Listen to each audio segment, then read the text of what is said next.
Ugh. I made I sure mean, to if you, put Udix at the front and Cinder at the bottom, so at least there's that. yeah, okay, yeah, okay. I actually have strong feelings. Champion Gundyr is like I got really pissed trying to fight him at level 35, but I think that fight's actually really good. We can talk Alright, about it though. this probably isn't even a hot take. Udix Gundyr is probably like the best first boss fight in like any game. Uh, I disagree. I think it teaches you how to play the game very well. It teaches you what kind of game you're playing. And then like it at the halfway point when he like gets consumed and stuff, you're like, "Oh shit, I wonder what's going on here." And it gets you like invested in the lore and you're like, "Oh, I wonder who this character is." Like his arena's really cool cuz you've got the big coffin in the back and you know, he like came out of there and like he not only like he teaches you how to dodge roll, he teaches you how to block, he teaches you about weaknesses with fire, he teaches you how to parry. Like he's a good boss. I don't know. Yeah, I would like to counter these statements because I actually Counter them. disagree with a lot of them. Do it. He only teaches you about a lot of those things if you actively go out of your way to engage with them or know about them ahead of time. Like you're not gonna just throw fire bombs at him generally at that point in the game if you're this is the first game you're playing of the True. series. His second phase is really hard to read. I've never been a fan of the Man of Pus enemies, Pus of Man enemies, because they're just like weird black sock puppets that are like really hard to actually read. Like you don't know what attacks they're using, and their hitboxes are really nebulous. You don't really know when they're attacking exactly. Um, and I think that Udex is a little too fast, a little too strong for a first boss in Dark Souls 3. I'm gonna be honest. Compare it to like Curse Rotted Greatwood or something. I think that that boss, if you just gave it more health, would be a much better like second or third boss. Now I do like it. Other than that, because of what it does with Champion Gundyr and kind of like Stray Demon and But here's what you're not getting, right? Island Demon. The Unix Gundyr is fast for a first boss, but Mm-hmm. there's a really good reason for that. And it's Yeah. because you probably just finished playing Dark Souls 2 or Dark Souls 1, and you're like, I'll play Dark Souls 3. And it's teaching you, like, hey, guess what? This game is like twice as fast now, so you're gonna have to learn now, I guess. otherwise, you're not gonna learn later. I don't know. I think that they could have done it differently. I don't think this boss is bad by any means. I just don't think it's the best boss in this first boss in the series. I think Asylum Demon is better because it teaches you more through gameplay. Like you enter the arena, you have to run away at first. You try to run away, you might try to fight it earlier. You like it teaches you more about the basics of the series and an introduction to the series as a whole. Whereas Unix Thunder is a good introduction to Dark Souls 3. Uh, Asylum Demon is a good introduction to Dark Souls as a whole. I kind of That agree with you. that's my I pitch. think But Asylum Demon's a much better tutorial boss, but also Udix Gundyr, I don't know. I think he introduces you to like what Dark Souls is about, you know? Cuz like if you're a new player, you'll lose to this guy like a lot. You'll lose to this guy a lot if you don't mhm. know what you're doing. And then when you win, you feel awesome. You're like, "Oh, that was sick. I feel like a badass." And that's like kind of what people play Dark Souls for, and I think Udix does a great job of introducing that to new players. Cuz I think he's a good fight he doesn't just for like sure. roll over. I mean, he does when you know what you're doing, but like, you know. I'd say his Pus of Man phase is still pretty hard to read, even for an experienced player. But I don't think he's bad. I just think he's a little less good than Asylum Demon. But if you want to rate him higher, Mm. you can. I will let you. I'll defer to you on this one because you're the Dark I Souls 3. didn't say I was gonna rate him higher than Asylum Demon. But I will rate him right next to Asylum Demon. Okay. So Champion here's Gundyr. here, Alright, we were talking about Asylum Demon and Stray Demon before. This is yeah. like kind of the same thing. This How is you just have that. to tweak an enemy a little bit, and it's a lot harder. Well, especially when it's the very first boss you fought, and then you come back much later, and it's a lot harder. Mm, But you see how far you've come. Um, this boss does that better than Stray Demon by a large margin. I I think that agree. Champion Gundyr is one of the hardest fights I've ever done in Dark Souls because I did it. Well, last time I played through Dark Souls 3, I did it at a very early level. Um, And when you play a really early level, you really have to learn the boss patterns, and it's one of the most complex and difficult fights if you actually get under the hood. There's a lot of animations he can cancel out of different options into. Like he can do his like hilt bash into like a shoulder bash into a kick. He's lightning fast. It's just very it's got the benefits of Stray Demon where you're coming back later and it's a very difficult fight, but it's also one of those fights that pushes the limits of the engine of your character to the very edge. Okay, but can we talk about the lore? Yeah, sure. Like, Let's talk about bro, the lore. dude, literally, it's so cool. All right, so this is Gundyr, right? But it's before he gets like corrupted by the abyss. Um, and you know, he's like one of the first people to show up to Firelink Shrine, and it's just, I don't know, it's so cool. It's like him at his peak. He's stronger, he's faster, and you're like in this whole area, like the aesthetic, because you're like currently in an age of dark, right? Because it's before a fire was relinked, and like you meet the handmaiden there, and I'm not gonna go too far into it, but it's just like, it feels so cool going through like Firelink but dark this time. And some people be like, "Oh, it's just a lazy copy paste," but I think it's done so well. I think the game is absolutely better for having that zone in it than not having it in it. I think that unlike I think that Stray Demon is a cool addition to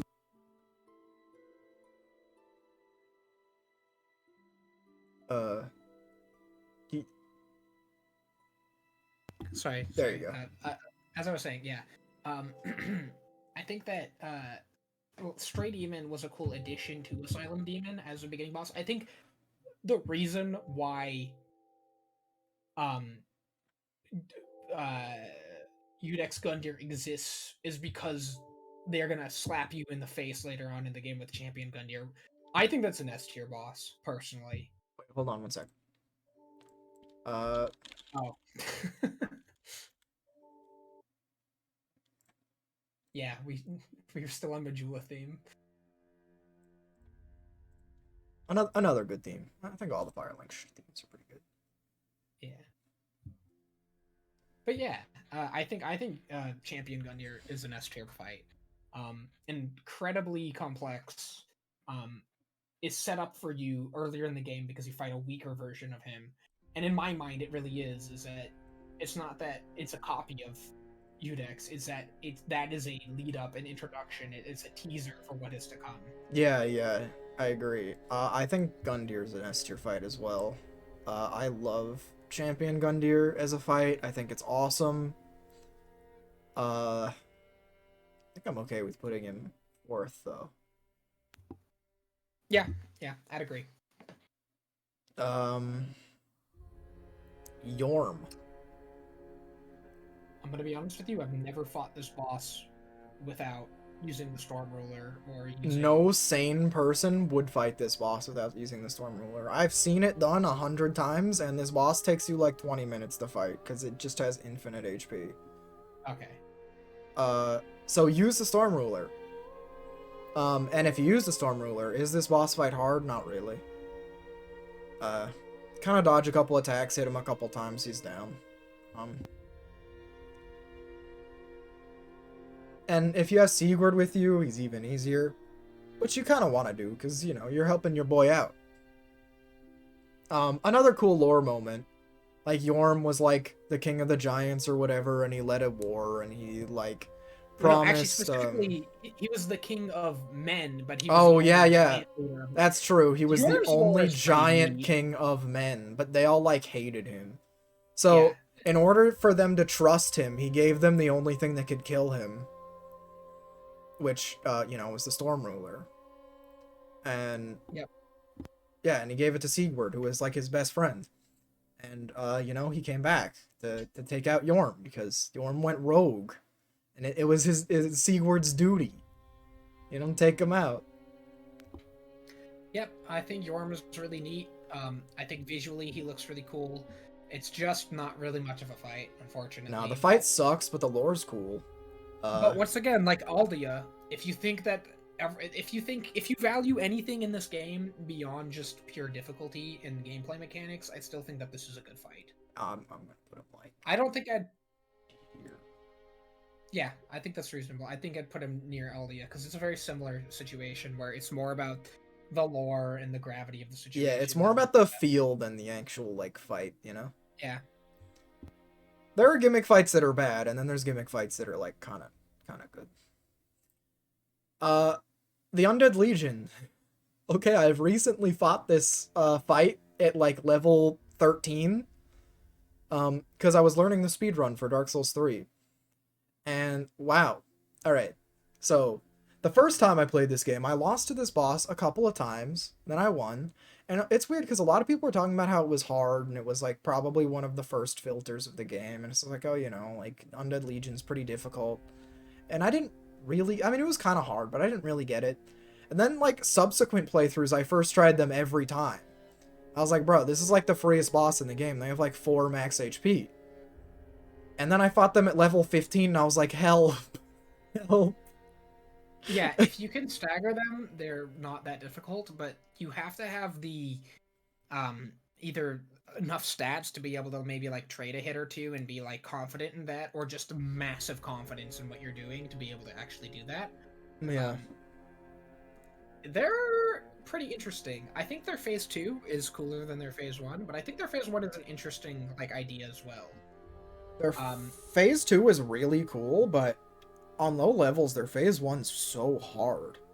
Yeah, it really is, because if you're playing super defensively, at best it's a one-on-one, and at worst it's you are fighting 1v2, and then your helper gets summoned, and then he targets you as well, or he immediately gets killed, and then you're still fighting 1v2. Yeah, sometimes it's a 1v3 even, because if you accidentally hit your helper, he'll hit you.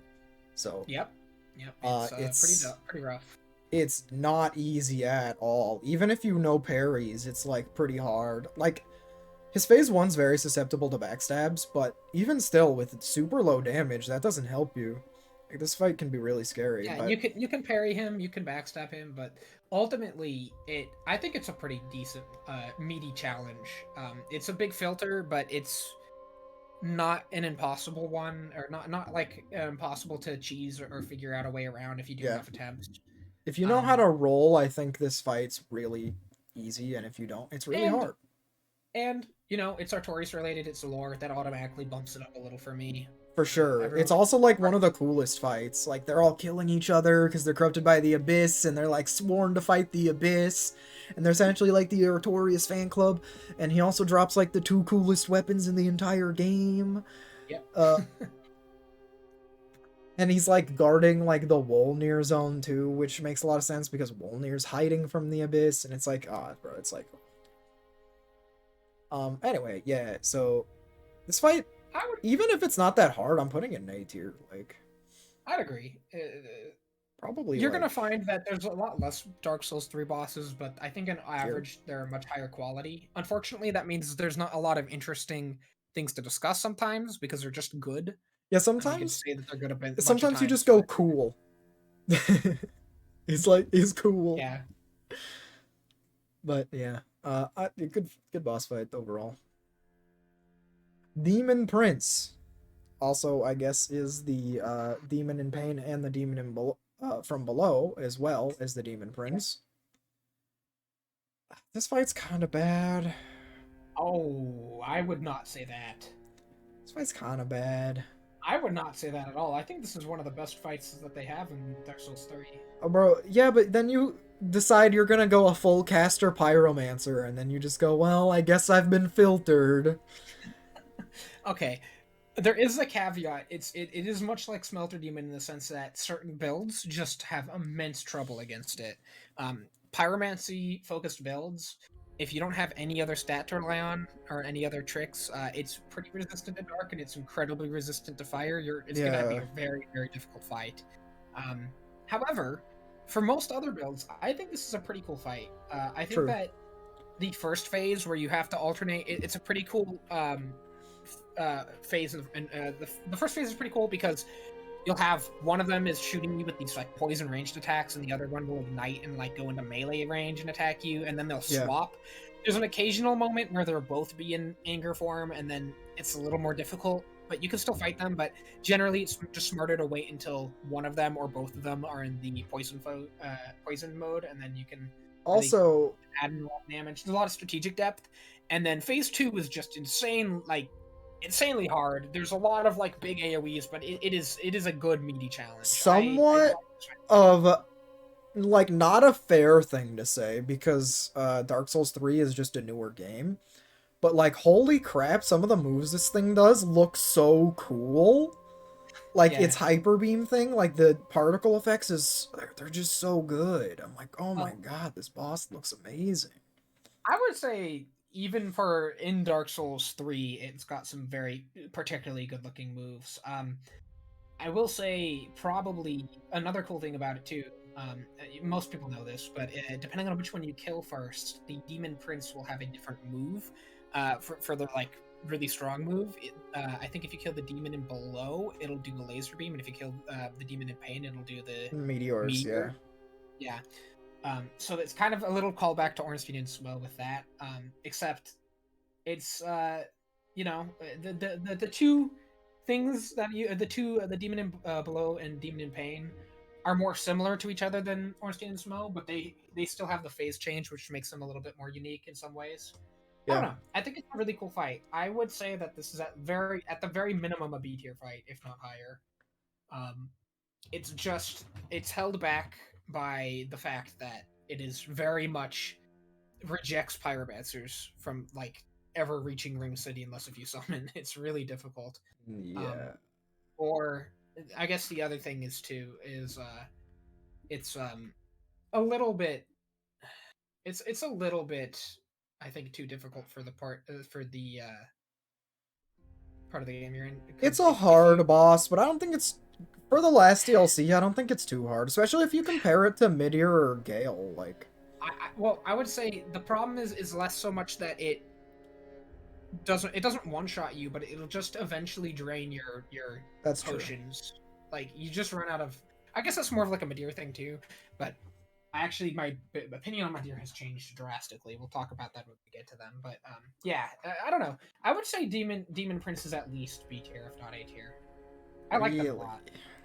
Yeah. I'll put him in B tier for you. Where would you put him in B tier? I would put them around Calamite, probably maybe above Calamite, below Alana. Okay. There you go, Demon Prince. I think they're pretty good. Thanks. Dancer of the Boreal Valley. Another one of those bosses that people like to say filter boss. There's another boss that people are like, I lost 72 times. No, really, I lost 82. And they like show off to see how bad they are at fighting the dancer. I don't really get the hype, to be honest. If you're playing a caster build, she's like impossible to fight. She does not let you cast at all. She's too big for the size of the arena, so if you try to cast, you just lose. But if you're going like a dex build, or even in some cases a strength build, depending on your weapon, like she's kind of free IMO. I think that they're a pretty cool fight. I think the thing about the dancer is that if you haven't caught it at this point, they really introduced the idea to the player of mixing up attack timings, where like a lot of the attacks in Dark Souls kind of follow a certain pattern where they'll raise back and then you'll see them about to swing and then they'll do the swing and it'll be quick. Yeah. And Dancer's a little different because a lot of their swings actually take a decent amount of time to travel. So a lot of people roll preemptively and then get caught out by it. But if you've been dodging based off of when they're actually swinging and not when they're about to swing and predicting, it won't be that much more difficult. But if you've been doing a predictive style of play, Dancer's gonna mess you up because it's a lot harder to read them. They've got a lot of flowing, weird movements, and their timings are all a little off. So unless you're actually dodging the sword, if you're keeping an eye on their body and not on the sword itself, you're gonna get smacked a bunch. And their name is apt as well because fighting them is like very rhythmic, you know? Yeah. You like dodge hit, dodge hit, dodge hit. And then sometimes I'll give you dancer haters, all right? This one uh uh solace, I guess. Sometimes she'll just grab you and you're like, oops. I But was actually gonna bring up the grab attack, and then the other attack that annoys me a lot is the attack where she like stabs her sword into the ground and it does an explosion, and then it does a second explosion like a second later of like uh-huh. weird like poison dark magic or something on Yeah, the yeah, it's ground. like dark. That attack's a little annoying because you just kind of have to wait it out. There's not really much to do during it, but yeah, I don't know. I think people overestimate the difficulty of this boss, but also, um, as somebody who's played less of the game, I can understand why people would find it difficult, and I think it's a pretty interesting boss. I would say it's better than um, Swelter Demons, but I don't know if I'd put it. I'd probably put it B tier. I'd put it in B tier. Like it's a good boss. It's Yeah, nice. Like when yeah, I fight Dancer, I'm like, oh, that's kind of fun. And yeah. I don't think that about Sanctuary Guardian. So get out of here, Sanctuary Guardian. Well, that I wouldn't have put it that high, but that's okay. Stupid freaking Chimera ass. Champion's Grave Tender. Oh boy. All right. I'm gonna come clean with this one. For some reason, especially the first time I went through Dark Souls 3, this was the hardest boss in the game for me. Not Freed, not Gale, not Madir, not any of the ones you'd expect, not any of the Dancer or Undead Legion. It was this one. And I'll stand by it. I think this boss is actually deceptively hard. If you don't have a build that can output enough damage to like pretty quickly kill Grave Tender, or you know, Or the separate ads. them out, yeah, or the ads, I think this fight becomes significantly more difficult than most people remember it being or experience it normally. Yeah, Um, dudes like took an entire day to fight this guy. Like, seriously. yeah, yeah. Uh, I didn't, because my first playthrough of this game was a pyromancy build, and the wolf is very weak to pyromancy. But I will admit, later on I fought it and I had some trouble, so I will submit to the idea that one dog is like free and two dogs is the hardest boss in the game. Oh, I think even if you removed the actual champion Grave Tender and all of the dog ads, I think the wolf itself is a very difficult fight. It charges around really quickly. It's pretty Um, hard, but it's you do got have that. the pillars. It's got that triple charge move that it does. I think in phase 2 it becomes like really really difficult. So if you're foolish enough to hit the wolf before you've killed the Grave Tender, and then the wolf goes into phase 2 while the Grave Tender's still around, it's even harder. Mm-hmm. Um, yeah, I would say that I actually think this fight is pretty hard. Now, coming back to it with certain builds that have better ways to deal with it, it's not as hard as I remember it being for sure. But trying to do this fight with a build that has maybe a slower moving attack for a weapon, or a shorter range weapon, so like an axe or something, it's significantly harder than I think a lot of people remember it being. And despite it being so difficult, I still think it's a pretty decent fight. I don't know. It's kind of one of the more forgettable fights in the Dark Souls 3, especially in the Dark Souls 3 DLC. It's probably the most forgettable fight. But Yeah. I would still say it's better than a majority of Dark Souls 2 or 1 bosses. I'd probably put it in B tier. I would put it here, to be honest. That's fair. Just because That's I fair. think he's Hey, kind of forgettable for a Dark Souls 3 boss, at least. I think that's probably more coming from a position of comparing it to other Dark Souls 3 bosses and not comparing it to other bosses in the series. Yeah, but I think that's fair, because I think overall a lot of Dark Souls 3 bosses are better designed than previous ones. So I think keeping them more comparable to their in-game counterparts is a little bit more reasonable. So I Yeah. don't know. Okay, Dark Eater Madir. I think we're gonna be pretty divisive on this one. Badir, baby Badir. So this boss shoots a million lasers at you and flails around like an idiot.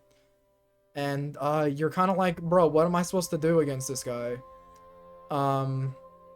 Yeah, pretty much. Pretty much that's the boss fight against him, but he's kind of cool though.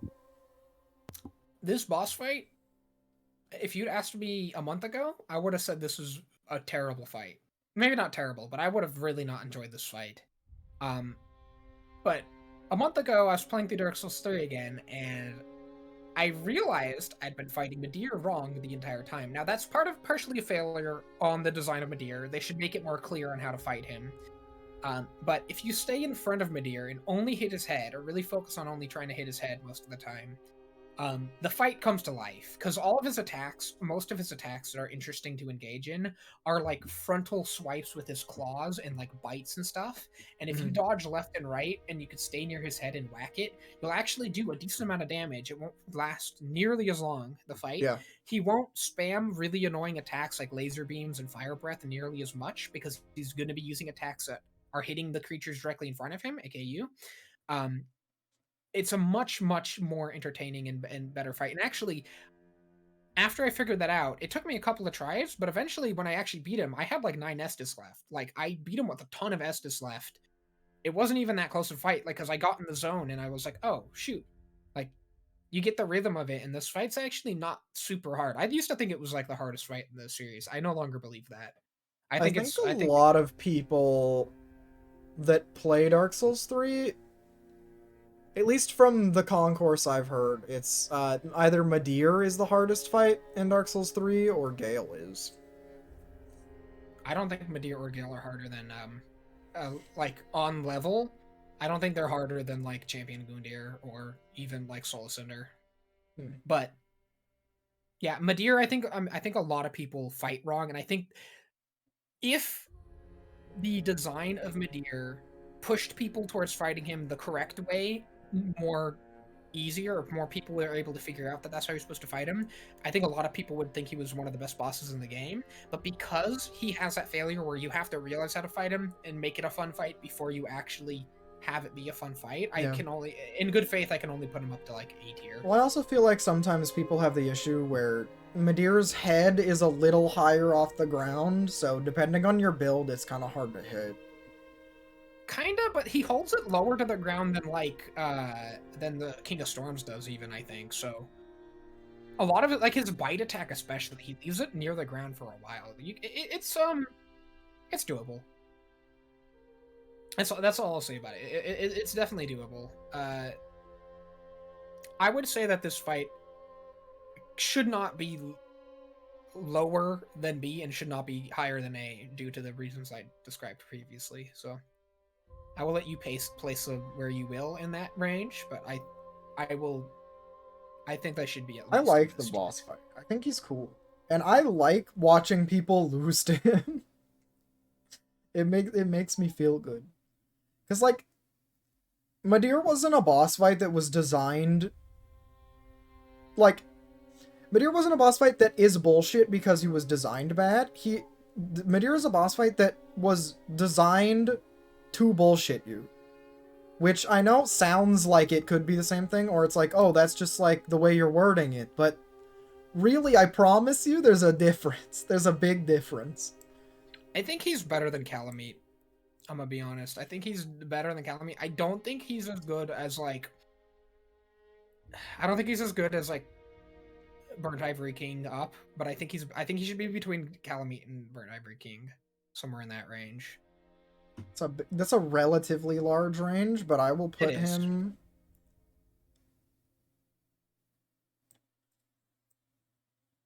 Sure. There? You know what? No. There. That's where okay. I'm gonna put him. That feels a little better to me, actually. Now that I think about it, yeah. Okay. Yeah, I think Midir's cool. Can Midir... I beat Midir easily? No, I'm not gonna lie to you. I'm not gonna be like, oh, easy boss. Like, all right, maybe Pringle Pop can defeat him with 9 Estus left, but us mere mortals, all right. We have 15. We go down to 0 and win. Okay, so. I mean, he's definitely like not as good as Sin. I think Sin is a better dragon fight than Midir. But for fighting such a large dragon, such a large enemy, they did a really good job with Midir. Yeah. Anyway, yeah. Vort. I don't know, man. Vort is... It's difficult for me to go back to a time where I fought him for the first time. I kind of fought him... I took a lot... I played Dark Souls 3 a while ago, but I only recently have been playing it again. And the first time I fought Vort again recently, I mean, I was a little bit challenged by him, but I think I still beat him first try. I don't think he's a very good intro boss, and I'll tell you why. Because he really incentivizes the entire get around behind him and hit him in the butt. Like, old style of play that most people remember from Dark Souls 1 and 2. And I think that that's mostly removed from most enemies and bosses in Dark Souls 3, except for Vort and maybe, like, Rotted Great Wood and maybe some of the demons. Or Rotted Great other Wood's than not that, really the like, same thing. But... Yeah, this is a little different. But, like, most of the other ones, you don't really get to do that. And Vort kind of just randomly has bursts of speed, but most of the time is kind of slow. I'm not a huge fan of Vort. I would say that they're like C tier. They're not anything particularly bad. Like, once again, like I said, I think most of the Dark Souls 3 bosses are either going to be C to S. I don't think you're going to find many Dark Souls 3 bosses below C tier. Yeah, just I know Dark Souls 3 is less experimental overall because they know what works now and they're sticking with it. When I played Dark Souls 3 for the first time, I lost to Vort a few times. I had to summon, and even after summoning, like, it wasn't that easy for some reason. I guess the people I summoned sucked, but, you know, it was kind of difficult for me, and when I beat him, I felt good. I was like, yeah, dude, this is the Dark Souls feeling. This is what I want. The, like, I feel good after beating a hard boss thing. And now I go back and play Dark Souls 3. Granted, I've played it like 100 times, so I shouldn't be like, oh, game not hard anymore, like, it's my own fault, but, I mean, you really just roll behind him, use lightning paper, and kill him in 4 hits. Kind of like Taurus Demon? Except, I think in some ways he's even easier than Taurus Demon, but, in a different way, almost? I don't know, maybe not.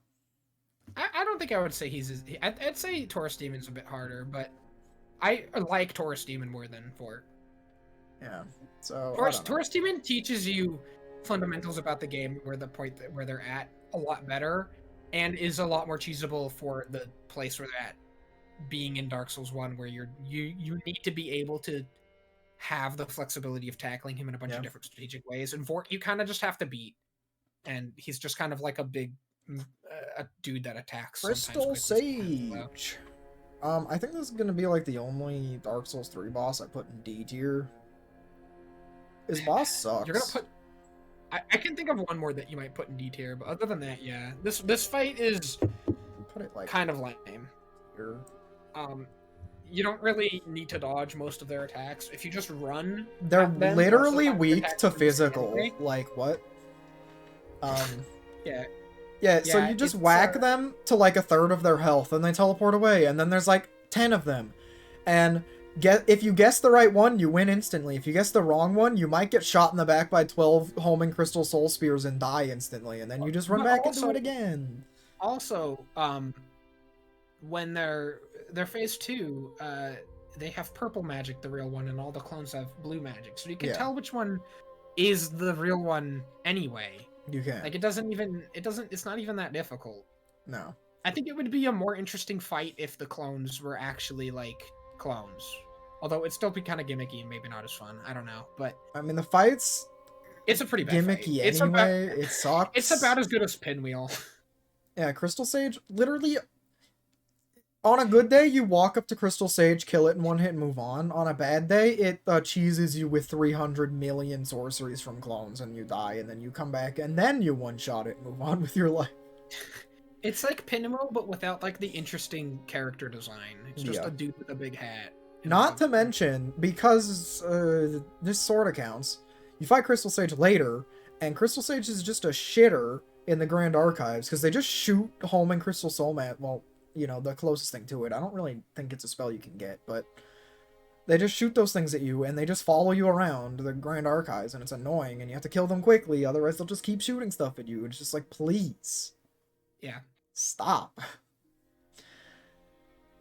Not a cool fight. Freed. This... Okay, actually, some people have said Freed's the hardest fight in Dark Souls 3, which are... Maybe I'll agree with those people. Because this fight is the one that filters me. Alright? Freed is the best fight in...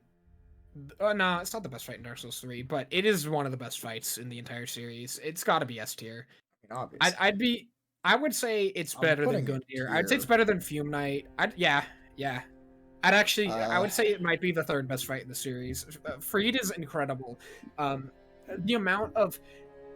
The reason why Champion Gravetender is so, like, forgettable is because they put all of their design in one massive, chunky 3-phase boss fight with Freed. They got the invisible phase, and they got, like, the 2-on-1 phase, which is, like, insane that they would go into from a 1-on-1 to a 2-on-1, then back to a 1-on-1. Like, and a fake out. Oh my god. Yeah. I mean, people have talked about Freed. Yeah, you get the Titanite slab, and you're like, oh, I won, and then it's just like, oh, and then two flames lighteth, and then they were one, and then she like comes in her darkness, like fire form, and you're like, oh crap. Yeah, it's one of the coolest fights in the entire series, and reasonable. It's very pretty. It's very difficult, but in a rewarding way. She's an unkindled as well, who failed on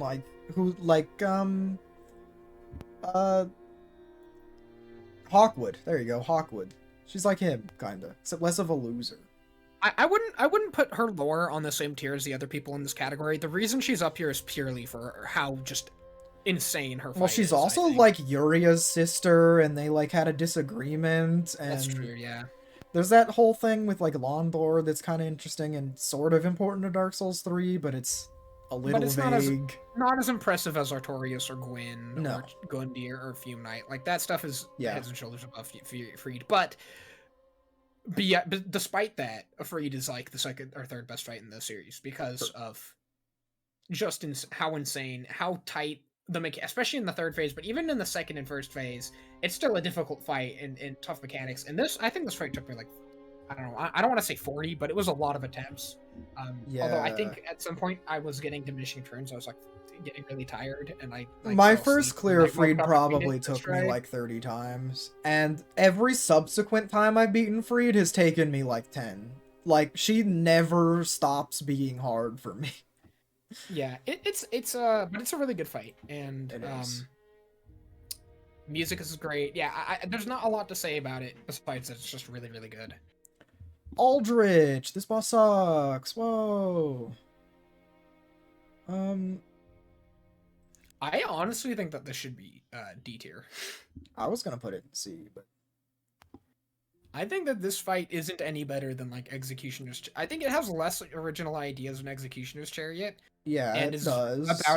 About as bad as it. Yeah, but the lore is like important. Yeah, so I would put it in like top of D tier. I don't know. Maybe you can put it in bottom of C. I don't really care that much about it, but Aldrich could have been a much cooler fight than it was, I think. Yeah, I'll put Aldrich at the top of D.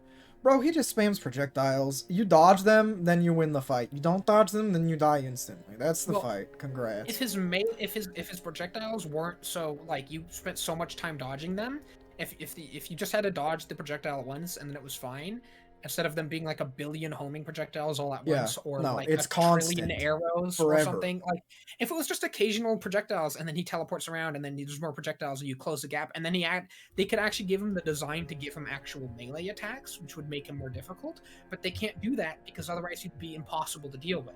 Yeah. So they have to make him basically just do nothing except for like really terrible, lame, easy to dodge attacks once you get into melee range. On your first playthrough, you'll think this boss is incredibly bullshit, incredibly hard, like you'll rage a lot. Unlike your 10th playthrough, the boss isn't that hard, but you still hate him. Yeah. And then, not to mention in phase 2, he has life on Scythe, which for some reason like has a really long active frame thing, so you can't actually like roll through it. You have to roll away from it. And if he hits you with it, he heals like a good amount, and then you just have to fight more Aldrich. It's just like, ugh. Yeah, it's definitely one of the weaker fights. This is a gimmick fight that isn't as good. Half-Light's Spear of the Church. This fight is just fight other people, kinda. Do you want to base this off of the We had to base it off the online NPC? version. The online? Okay. Well, if it's the online version, I don't think I've ever actually fought this. No, I fought this online before. But it's kind of hard to judge because it could literally be, it could just be somebody who's doing some really cool thing. Who's got like a really cool thing, or they could just be gimmick one-shot McGee, who's just crystal homing soul spear. Put it up has here. all the things that just do 1 damage. Really? The only reason I put it in A tier is because not only, you know, yeah, you're just essentially fighting invaders and like an NPC, and that's pretty much it. But you can then join it and then be the boss, and being the boss is cool.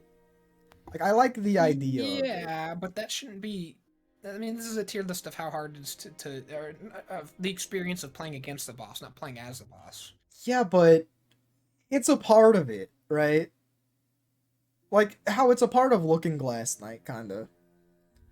You know, it's really cool. And not only that, but they designed those special items that you can only use if you're like one of the Spears of the Church. I don't know. I think it's really neat. And this boss can be incredibly hard or incredibly easy depending on your luck.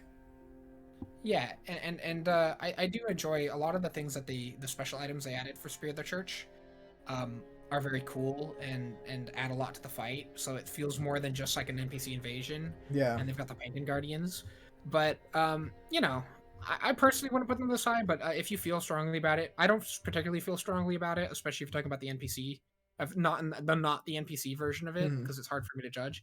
But if you think that it's a particularly good fight, I'll cede it to you. I mean, I think the fight's a good fight because I'm like, it's difficult to explain, right? But I'm the guy fighting the guy who's fighting the boss. And that's the part that's a good fight. The part of the fight that's I'm the guy getting invaded is less of a good fight.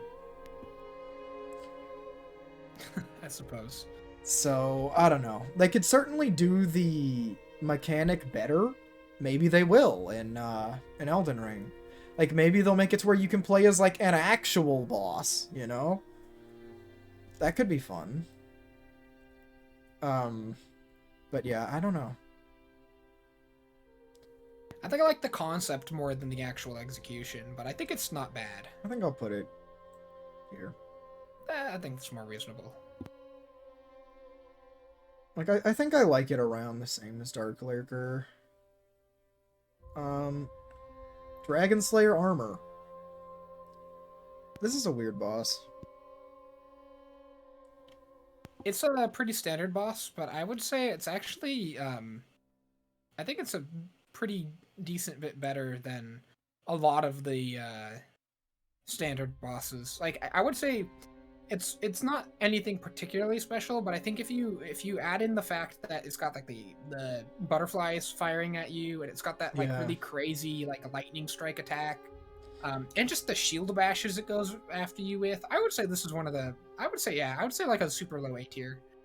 It's like not super deep, but it's just I don't think it does everything pretty well. Yeah, the aesthetic's really cool. Like, the arena's kind of lame because he hits you off, but, you know, it's kind of funny. There's the butterflies flying around, like the pilgrim butterflies. It's just like, wow, it's just so interesting. I don't know. And then, granted, once you, like, played the game a lot, this boss fight's really easy, but, you know, I like him. Yeah. That's a reasonable place to put them. Osiris. So, I think Osiris could have been a much cooler fight. if they had.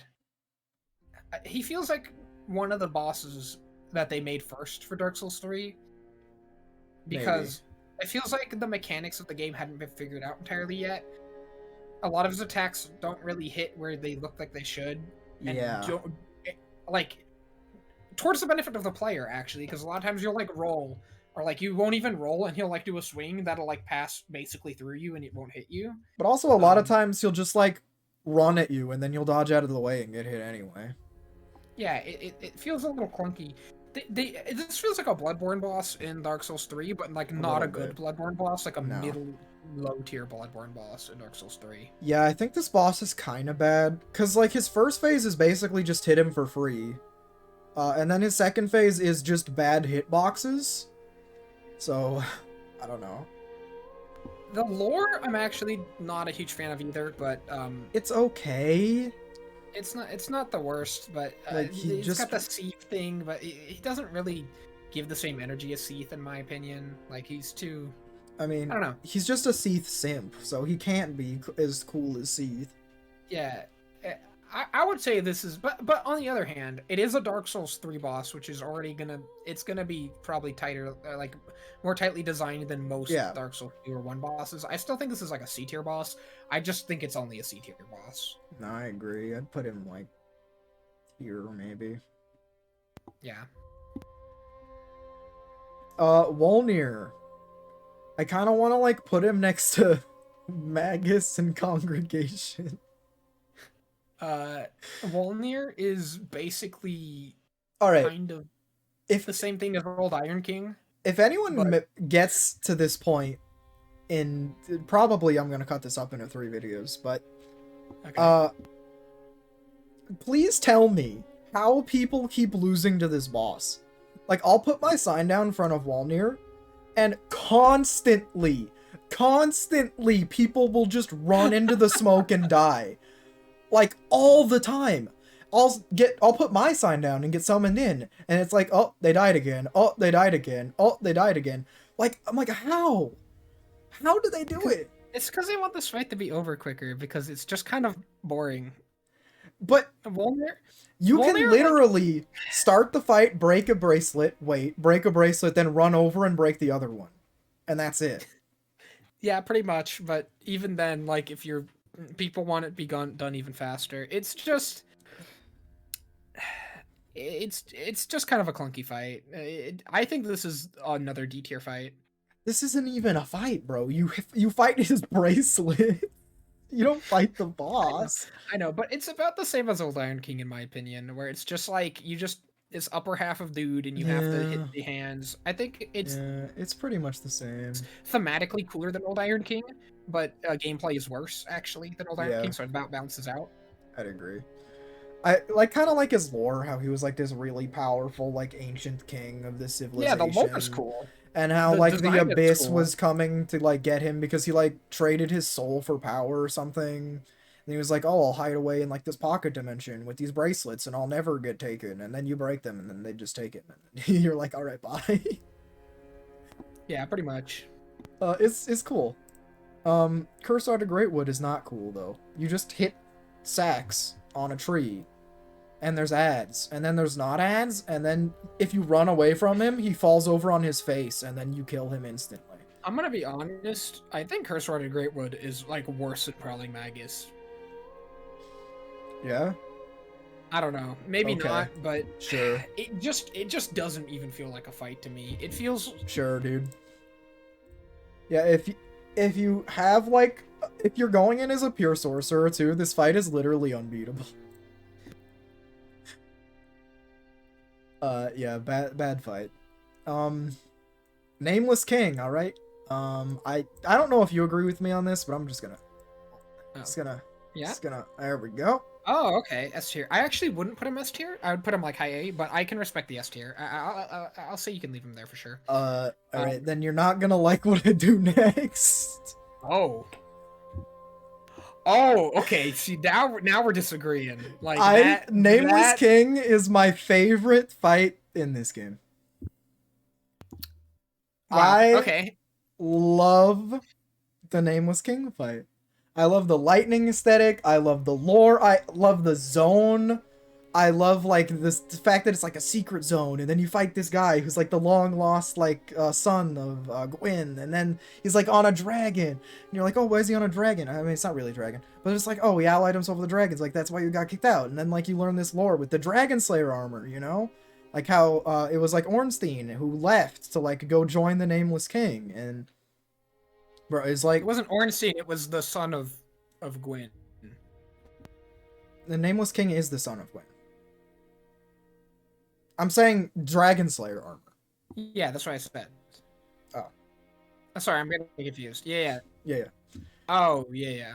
I just, bro, it was so cool. And not only that, I have a lot of good personal experiences with this fight.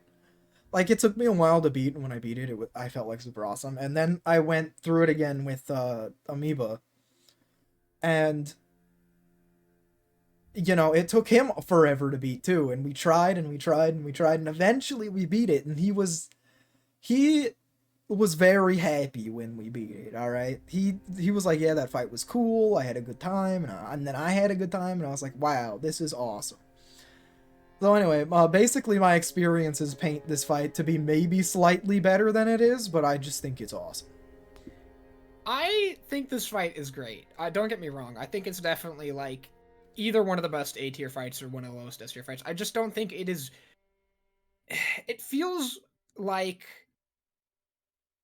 slower than Champion Gundyr. It feels less. It feels like less of an endurance thing than like Fume Knight is. It feels less climactic than Gwyn. It is less difficult than Freed, and it is just, in my opinion, less awesome than Arcturus. Like, it just is a little bit less in every category. But I suppose you might say that it's like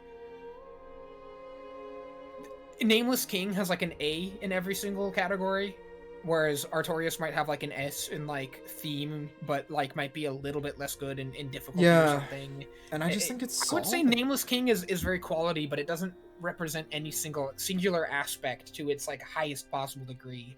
And I tend to judge things based on what they do the best rather than what they do the worst. Mm-hmm. So, yeah. I just think he doesn't have enough faults for me. Like, some people might say, oh, maybe, like, his first tier, like, I mean, his first phase I don't like because of the, like, downwards fire breath that's, like, impossible to dodge, but, like, it's not even as impossible to dodge as the Ancient Wyvern or the Ancient Dragon, so, like, you know. Oh, man, that's a nice comparison to take from, like, one of the highest ranked bosses to one of the worst bosses in the game. Look, I'm just saying, alright? The comparison is made sometimes. I actually never run into that because whenever I fight the King of Storms, I just hit the head. Yeah. I think fighting the King of Storms every time kind of takes a little too long, in my opinion, for every reattempt that you do.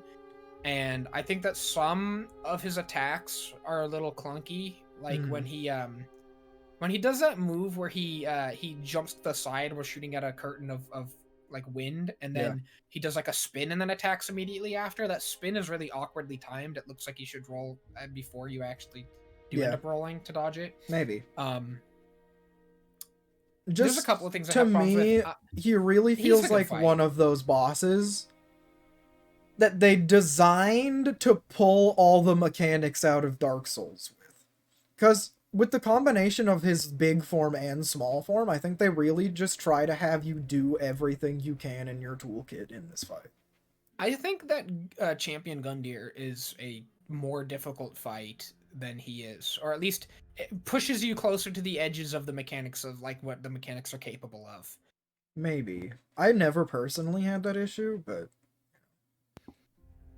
yeah. Oh well.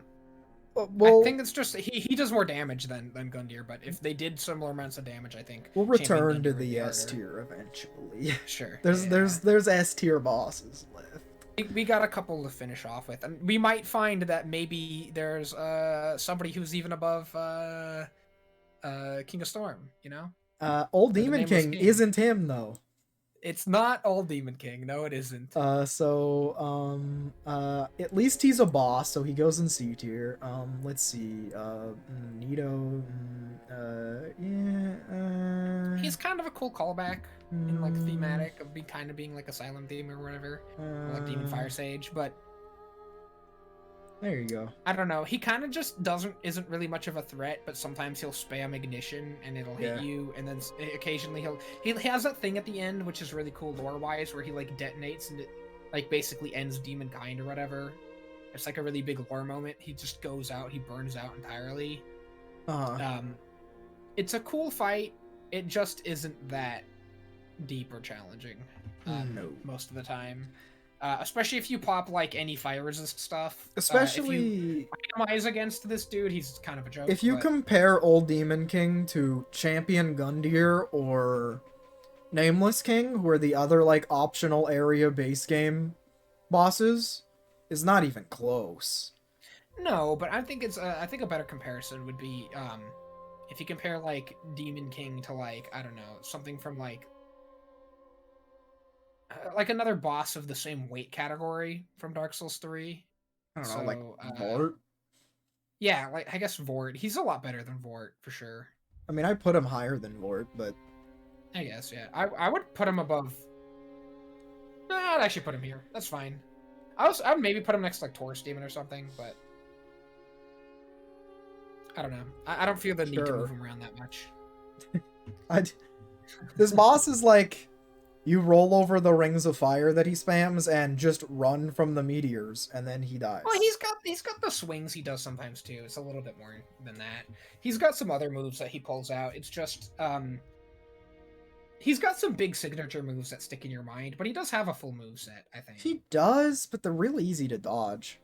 And his thing at the end when he detonates, most of the time when you get to him, that won't kill you in one hit. I mean, if you're at full HP. So, you know, then he just doesn't do anything because he's dead at that point. You just kill him. But that's like a cool like lore thing where like he went to start to fight you and then he like used up the last of his old Demon King power. I don't know. I like it, but I can see where he's kind of basic. It's cool, especially for a Dark Souls 3 boss where he's really simple and he's really he's in an area that's kind of intense, but he himself is not up to snuff, I don't think.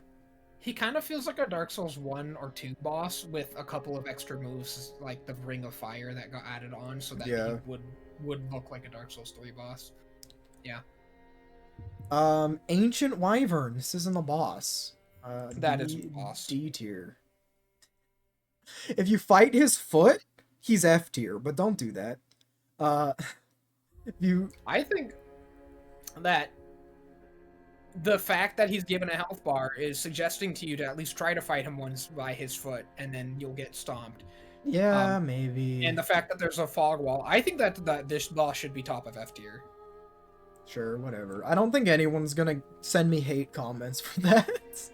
Yeah, they should have just not given that boss that enemy a health bar and just had it be like a stage. There is actually one cool thing about this boss is that in the all bosses speedrun, if you get him to breathe fire at you, you can run past his head and do a jumping attack onto where he's breathing fire and get the insta kill. So that's cool. Yeah. That's pretty much the only redeeming factor to the boss. Yeah. Deacons. This boss doesn't suck, but Deacons is the best version of fighting like an entire crowd of people as a boss that they've done. Yeah, probably. But like they've done other attempts at it. They've done they've done the Prowling Magus. They've done, I guess, the Grave Tender. Pretty much the only way this boss fight is difficult is if you're going pure caster sorcery and you don't have a sword. And then this boss is hard. But it is satisfying in some ways, and it's kind of interesting. It's kind of a puzzle too. You gotta like figure it out. If you didn't know that you need to go after the like orb, you might not figure that out immediately. Yeah, maybe. I don't think it's necessarily devoid of value. I think it's kind of a filler fight for Dark Souls 3, but it's more interesting than anything Dark Souls 2 puts out as a filler boss fight. So I think it deserves to be higher than I think it's better than Vort, personally. I would put it like between Four Kings and Seath. I don't know, maybe lower than that, but okay. I mean, I'll put it there. I mean, this boss is a little throwaway, so I'm a little surprised you're going at bat for it, but fair enough. I think it's an interesting attempt, and it doesn't. It unlike a lot of the interesting unlike a lot of experiments, it doesn't feel that bad. No. It's still filler, kind of, but it's like not like it's not like a oh, there's cool things and downsides. It's just kind of like, oh, that's kind of cool. There's not really much else besides it just being like a unique idea. Slave Knight Gale. Let's see where you put this. Yeah. Yeah. Look, I was gonna- sometimes I I was gonna have have some opinions, and sometimes there's facts, okay? Gale is the epitome of everything.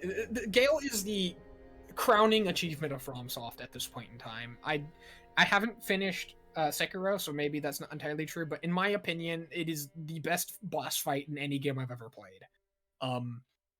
Yeah. I can't say more than just it is incredible in every single facet. The arena's incredible, the lore's incredible, the I would say fight is so much fun. Gale It's so is visually- pretty comparable to the final final boss of Sekiro, which I'm not gonna tell you about. Yeah, And the Orphan of Kos from Bloodborne. I think he's like in that zone of boss fights, but I think he's significantly better designed than the Orphan of Kos is. And he's in a game I like more than the Sekiro bosses. So I would definitely put him at the top of all the FromSoft bosses. And yeah. Yeah. What an incredible fight. Every time I look back at that fight, everything about it is just... It's weird because I'm pretty sure that, like, even beyond it being... It's got literally the best parts of every other boss in S tier. It might as well be in its own tier, in my opinion, because it's the speed of Gundyr, but even a little faster. Yeah. It's like the like difficulty of, or the like intensity of like the Artorias fight, but a little bit faster. The like lore implications of like Gwyn, but a little bit more even. Maybe, I don't know. Maybe not quite as good as Gwyn, but like it is. It's pretty much actually same. as much as Gwyn, just in the opposite direction. Yeah. There is the same number of the same amount of like insane number of like moves and like phases and stuff as like Freed.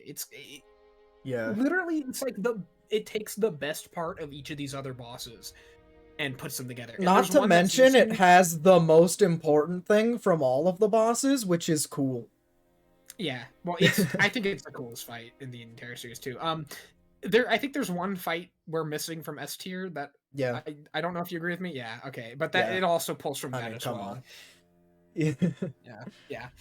Pontiff Sullivan. Okay. All right, I don't know what your opinion of Pontiff is, but there you go. Putting him in A tier. I would even put it a little higher. I won't put him necessarily here, but oh yeah, he's definitely an A tier boss. He's really good. He has a lot of we were talking about Dark Lurker. He's kind of just like a cooler version of Dark Lurker. He's more melee focused, more aggressive, so you have to play on your toes, but he goes phase 2, he's got like the 2 clones. Also, learning his parry timing is really rewarding. He's like the most, for some reason, he's like the most lore relevant character like in Dark Souls for no reason, like at all. Dark Souls 3, yeah. I think Gwyn is more important overall, but that's probably true. Sullivan's probably the most important one in 3. Seath is almost as important as Gwyn, I would put Sullivan. I'd put Sullivan over Asylum. I'd put him just behind Looking Glass Knight, personally. I think I would too. That's another fight that a lot of newer players have a lot of trouble with. They think is really hard, really difficult. But when you learn the game, he's not that bad. He's pretty good. He's not that bad, but he's still a decent challenge on occasion. That's true. I don't think he's like, oh, now he's so simple because I've learned the game. Yeah, I mean, it depends on your build. But he's just a fun fight. He's well designed. And he's cool. And that's true. Like, and more relevant. And lore. Yeah. Yeah. All right. We got 2 left. Twin Princes. Hold on, I might have put him too high to start. No, I think Twin Princes are actually pretty cool. Like, it's a difficult fight, but like the teleporting around, some people might see as annoying, and it's like kind of annoying because it breaks All camera. right, look. But it's also kind of I cool. put Gale Teleport at the behind you, top nothing of S personnel tier. feed. Gale's a difficult fight. Princes of Lothric is a difficult fight, and I'm thinking about putting him in D tier, alright? This fight sucks. I like this fight more. I think this fight has grown on me though. It, Phase I 1's think okay, but Phase 2 is literally just a build killer. It's literally like, if you don't have the right build, you just can't beat the boss without summons. You just can't do it. That's fair. That can be super annoying. Yeah, okay. I think, but if he didn't have phase 2, I think you would probably put him much higher. Yeah, I agree. I think Lorien's attacks and stuff, they're fast and kind of bullshit, but it's kind of fun to learn. I would put him just above Four Kings. Because he's another boss which has a lot of interesting things and some really cool things, and they just also some really bad things, and it just kind of evens out to being kind of like a. I like that placement. Also, the Twin Prince's Greatsword is sick as hell, so that helps a bit. I need to make that. I need to make that thing. Also, their lore's pretty okay. Yeah, their lore isn't as good as some of the bosses, and I think they're actually one of the weaker Lords of Cinder, but. Speaking of the Lords of Cinder, let's go up. Soul of Cinder, that is going. All right, where? Probably here. Probably here. I would honestly put it past Gwyn. Gwyn is very cool, but Soul of Cinder has almost the same amount of lore like implications as Gwyn, while also being a pretty meaty challenge, and also having the first phase, which I think is one of the most. I think that's probably the phase I've ever the most moves I've ever seen in one phase for a boss fight. There's like he's got like 4 different movesets he can swap between. It's nuts. I'm trying to be fair, okay?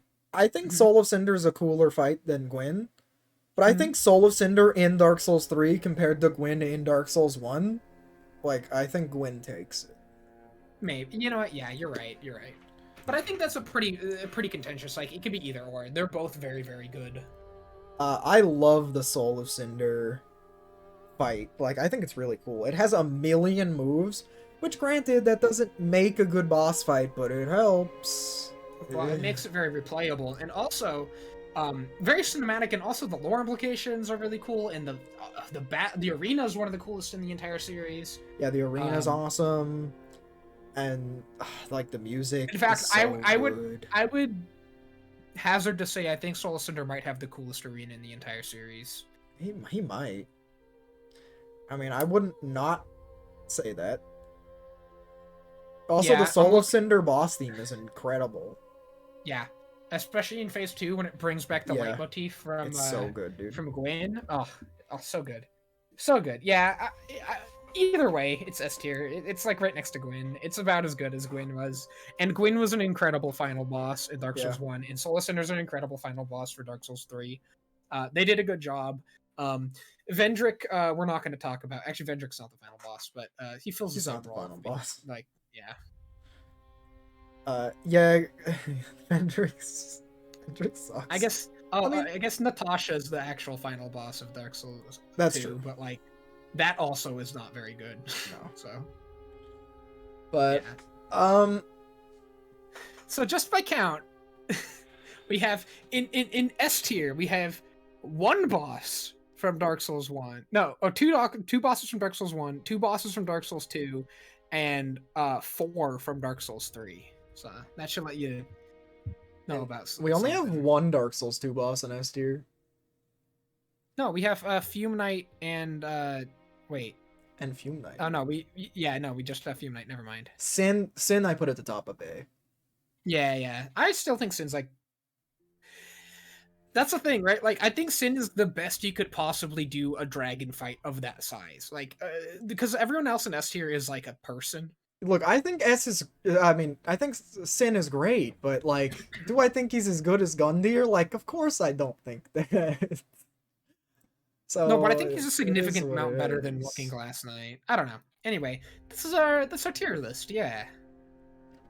Anything like sticking out to you is like particularly bad here? I know you don't agree with my Nameless King placement, but other than that. Nameless King isn't even particularly bad. I would still put him in S tier. I just would put him probably at the bottom of S tier. Mm-hmm. I would actually say either top of A or bottom of S for Nameless King, but whatever. Demon Prince. Nah, Demon Prince is in the right place. I don't know. Most of these look fine to me. Scroll down a little bit. I think there was one further down that kept bothering me, but I think it fixed itself by adding more spots next. Yeah, I think the Four Kings was in a spot where I was like, it's not as bad as these other fights, but then we added in like Deacons of the Deep and like Prince of Lothric around it, and that fits a little better to me. Yeah, I think so too. Yeah, I think this is about right. I think this is a pretty good tier list. What do you think? I think it's good. Alright, hold on. Now it's perfect. All right. Any closing thoughts? What do you think? What was your biggest surprise from me? I don't know. I guess you defended anyone Vendrick slightly more than I was surprised. Like Vendrick and Deacons, I guess. I was like, You know, I'm surprised you like don't like just think. I mean, I could see not hating Deacons because they're kind of just there. But like Vendrick is so bad, dude. I mean, I guess his lore is really good and like the ambiance is really good. So I'll give you that. Yeah, I think that they could have made Vendrick really good if they had gone a different direction with the lore a little bit by making him like a anger-filled, hate-ridden like husk of a man that will attack anything on sight. Yeah. But they wanted him to be like a mindless husk instead of like an angry husk. And him being a mindless husk necessitated him to have a certain type of moveset and like playstyle that did not make him very interesting and conducive to the fight. So it does make his fight a little sadder, it's hard to a little more. It's hard to fight something that is so dispassionate about it. It's like he barely even wants to kill you. True. Like, where do I mean this little to you? Like, okay. Oh, also Sanctuary Guardian. You originally wanted that in A tier. I'm like, bro, this is this fight sucks. I think Sanctuary Guardian is still a very good fight, but yeah. All right, yeah, and I'm surprised how you put Nameless King, but I can understand it, especially if you've got a specific history with the boss. I think this is a pretty good tier list. All right, it's gonna be it then. Yeah. See you next time. I'll probably not. I probably won't be in the next video. Well, no, I mean the people watching. Oh. Peace. All right, bye.